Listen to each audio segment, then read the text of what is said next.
Hello again. Yes, I am driving. It's 5:15, and we're kind of like right now. We're working on the sun card. See, happy times, fun times. Yay!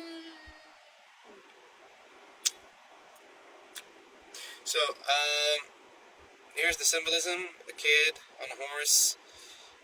With a red ribbon coming out of him, the sun is all over the place. It's a fiery card, and you got the sun, and there are two planets. Actually, there are like two planets. Like it's planet Earth, but one on one side it's dark, and the other side is bright, and the two bright sides are facing each other. Like the polarity is positive, positive, negative, negative, and the sun is in the middle, aware of the separation, and he's happy and he's joyful and he's starting a new day.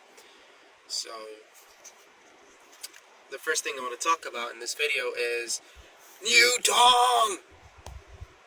If you don't know Crowbar, fucking research them. They're amazing, man. New Dawn, as like a new beginning. When the sun comes up, there is hope. People start to get to work. Like you feel a sudden rejuvenation. You already passed by the moon where you needed to go through that little form of melancholy and depressive phase, and you dropped down into the abyss and you came out of it, and now you have a new awareness.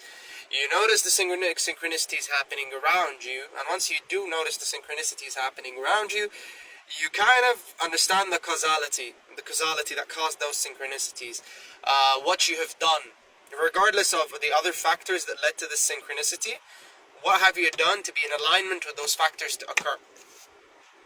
So this is the card where you start to actually notice, like the sun shines on those synchronicities, and you get to know, and the sun shine, and you're aware of this cycle, and you're aware, and you have the upper hand now whether to get into it or not, because you are aware of the circumstance, and by the past experience of this circumstance, you kind of have like this opinion, this wiser opinion regarding the cycle, and you get the choice whether you will be able to jump into the cycle or not.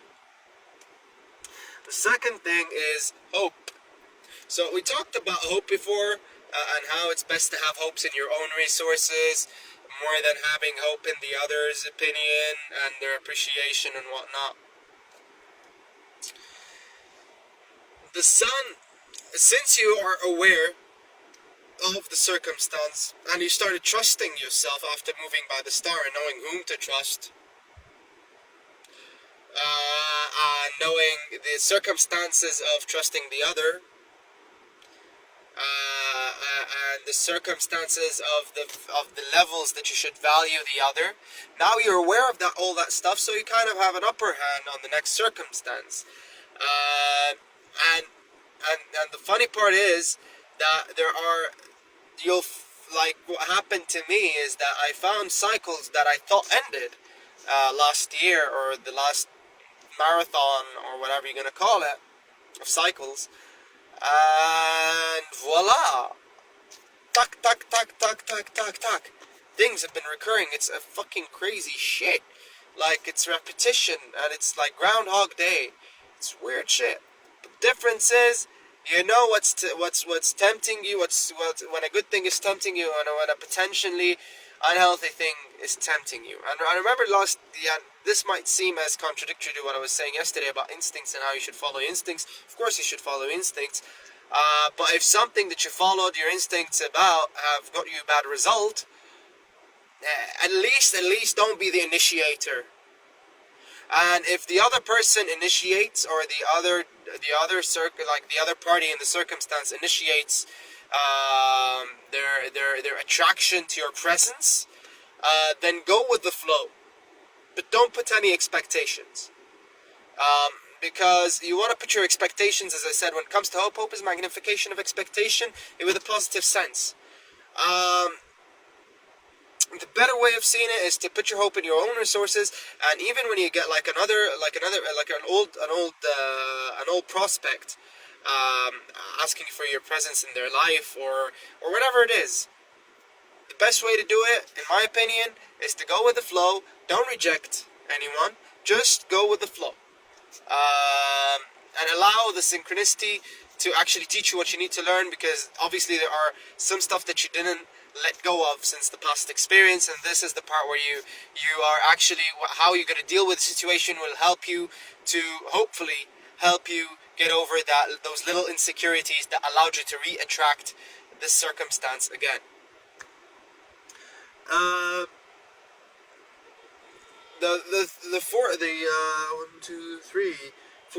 The fourth part I want to talk about is the Messiah complex, the concept of the Savior. Now, the Messiah complex, we all have seen people who believe that I have been through this phase where I thought I have to save the world at some point, you know, and it's because it's an exteriorized sensation of your desire to save yourself from your life. Like, you see that your life doesn't fit you, doesn't fit your desires. The circumstances that you're in are kind of shitty, and you wanna achieve more than what your circumstance offers.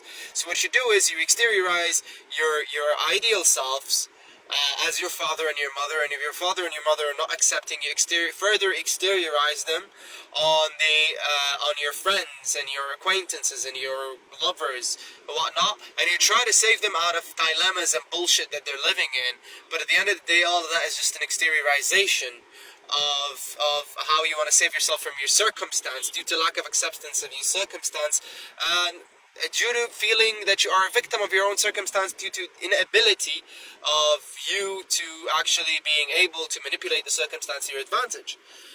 So you kind of attract people who are like in shambles, people who are in distress, damsels in distress, or whatever you're going to call them, fucked up nitwits who can't do shit about their lives, and you find yourself dealing with people who you're not your equals, and you've been dealing with that in the Emperor card. But in this case, you find yourself not really compelled, but you actually feel tempted to actually help them out.